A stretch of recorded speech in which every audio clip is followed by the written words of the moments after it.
So, one thing in the book, for example, that you talk about is that a dog can have autism. What Mm. does it mean for a dog to have autism? Well, we didn't set out to prove that. I'd had a number of people over the years say to me, you know, could my dog be autistic? And I would always say, actually, that diagnosis has never been made. That doesn't mean it won't be made, but I wasn't pursuing that. I was looking at a particular breed, the bull terrier, because they were inside that breed. There's a very pretty high incidence, especially some litters, of tail chasing, spinning in circles, spinning, circling, focusing on the tail, grabbing the tail, going into sort of. So we were looking at that, and we got a big cohort, like 333 bull terriers, divided into those that didn't do the tail chasing and those that did. Mhm. And we analyzed it using very sophisticated statistics methodology. And in the end, I was sitting down with one of the co-authors, looking at the data, and it says, wow, this condition occurs, more in males, statistically significantly greater in males. Mhm. This condition is associated with, sort of staring, trancing, looking into space, sort of freezing deep in thought. This condition is associated with sometimes explosive aggression.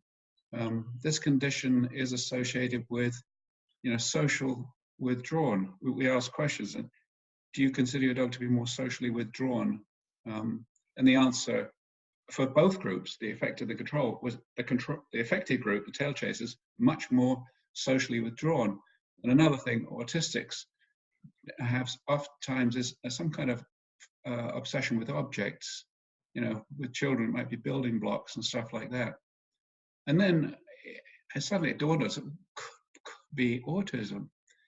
And then we looked more and more at autism. And of course, if you look on a video on Google or something, there's pictures of autistic children who will run in circles, spin and spin and spin and spin, and they do like hand flapping and spinning and focusing.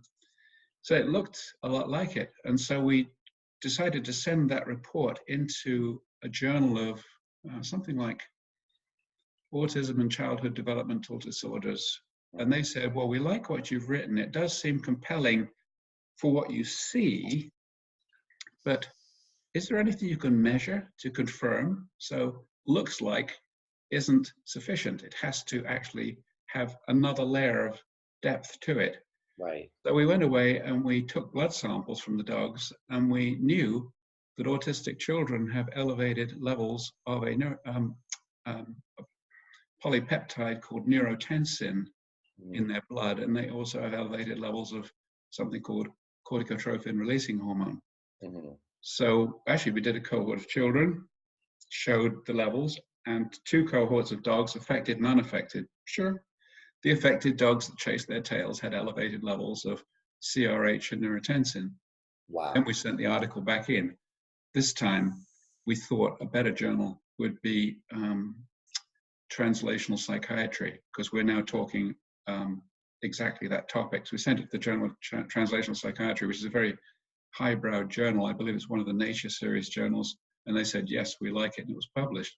Wow. So you've got your serious scientific people accepting it, including, for example, the head of psychiatry at UMass, close to where I am. And she's an expert on the subject. And we went to a Zubiquity conference, and she presented a case on a 7-year-old autistic boy, and I presented a case on a 1-year-old bull terrier. And after we both made our presentations, she was looking and nodding, and someone from the audience said, Dr. Fraser, do you really think this could be autism? She said, absolutely. Wow. No doubt. Fascinating. So, but there is a little catch to that story, and that is the incidence or prevalence of autism in humans is much higher in males. It's something like 7 to 1. And our ratio is 5 to 4. Oh. What is 5 to 4 is one of the types of autism that's called Fragile X.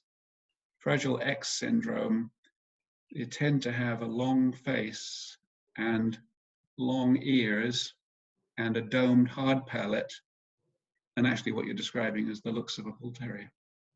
So what you're saying is that the autism that dogs appear to experience is one particular type of autism in humans. It could be one type of autism, but also I've only studied it in one breed. Okay. Now, because I never believe something only ever happens once, Right. I'm thinking that if someone was to look into another breed for another reason, maybe somebody say, I've got this litter, and some of them seem very outgoing, but others are very withdrawn. They stay to themselves in the corner and they just play with a ball all the time, and they don't seem interested in people.